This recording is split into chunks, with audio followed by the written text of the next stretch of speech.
திருப்படல்கள் 37 22 28 முடிய.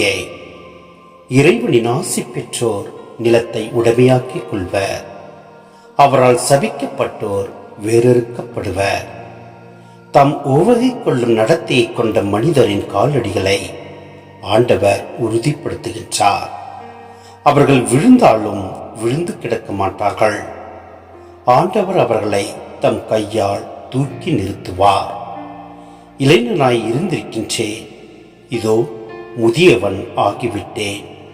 ஆனால் நேர்மையாளர் கைவிடப்பட்டதை நான் கண்டதில்லை. அவருடைய மரபினர் பிச்சை எடுப்பதை நான் பார்த்ததில்லை. நேர்மையாளர் எப்போதும் மனமிருங்கி கடன் கொடுப்பர். அவர்களின் மரபினர் இறையாசி பெற்றவராயிருப்பர். தீமை நின்று விலகு, நல்லது செய், என் நாளும் நாட்டில் நிலைத்திருப்பாய். ஏனெனில் ஆண்டவர் நேர்மையை விரும்புகின்றார். தம் அன்பரை அவர் கைவிடுவதில்லை. அவர்களை என்றும் பாதுகாப்பார். பொல்லாரின் மரபினரோ வேறறுக்கப்படுவர்.